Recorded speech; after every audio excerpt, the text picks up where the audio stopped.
don't do it. Called to a ministry of word and service, deaconesses today find themselves in a variety of callings and vocations.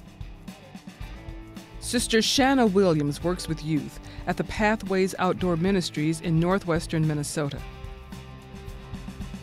As a part of her calling, Sister Shanna leads young people on summer urban immersion and service trips to metropolitan centers like Chicago. We're here at World Vision today to help them repackage school supplies. They get donations of backpacks and school supplies, and then they help underprivileged kids at 85 different schools in the area, and they hand out school supplies to the kids that wouldn't normally have them. We're here to do God's work, and God's work is in the places that most people don't normally get to see in their everyday lives. It's where it's dirty and it's hot and it's sweaty and it's uncomfortable and it's out of our comfort zone, and it's something that we can do.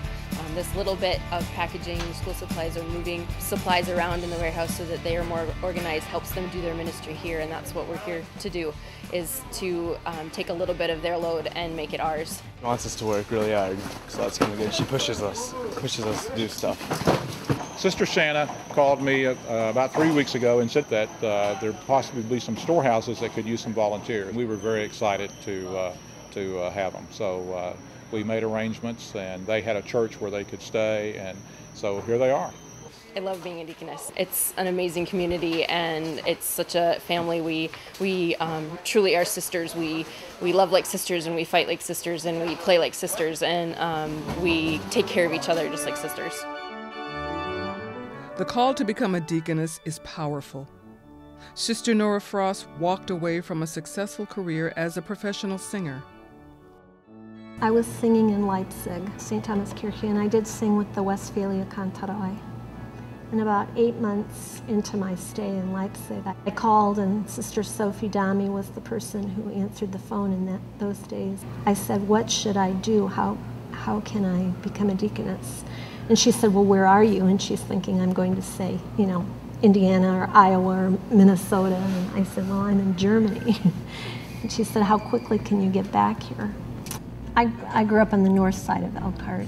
Many of the large industry have moved away from this area.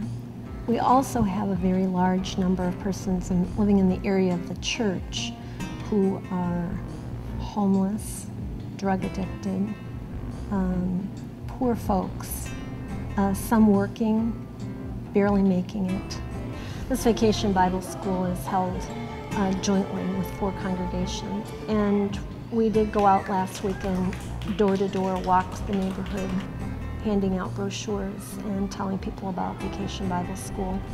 I think I had always known deep in my heart that I wanted to serve in the church, but because I had been gifted with the opportunities to sing, the career took me in that direction. And then finally the Lord was tapping on my heart enough that I answered that call. The Deaconess Community knows no geographic boundaries. Sister Sylvia Countess lives in Jerusalem and works with Lutheran schools. The Evangelical Lutheran Church of Jordan and the Holy Land consists of 5 churches, 5 Lutheran churches. There is one congregation in Amman, which is why it's called Jordan and the Holy Land. But the other congregations are in the Bethlehem area. There are 3 in the Bethlehem area and 1 in Ramallah. And then there's one also in Jerusalem at the Lutheran Church of the Redeemer, where the bishop holds his seat. Even though there are only perhaps 3,000 Lutherans in the whole area, the Lutherans have been very important to these areas because of their educational ministry.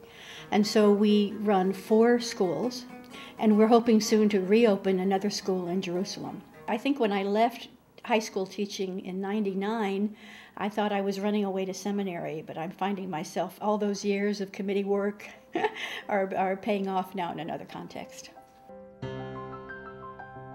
Sister Elizabeth Conway uses her gifts to live out a calling in service to children in crisis at Glade Run Lutheran Services in Zelienople, Pennsylvania. Glade Run on the Zelienople campus, which is where we're at now, has residential treatment facilities for kids in crisis with both medical and therapeutic needs. My role is in spiritual care. Basically what that means is I will be working with 3 different cottages, which is what we call our homes that the kids live in. I will be providing spirituality group to those kids as well as helping to meet their spiritual needs, both when I preach, when I come in group, and one-on-one based on what their needs are. We do horsemanship therapy, and the kids get to ride, they get to pet, they get to develop empathy. Is one of the main goals of having the animals. We also have barn cats in the horse barn. The Deaconess Community provided a grant so that the horse barn could be refurbished and keep running.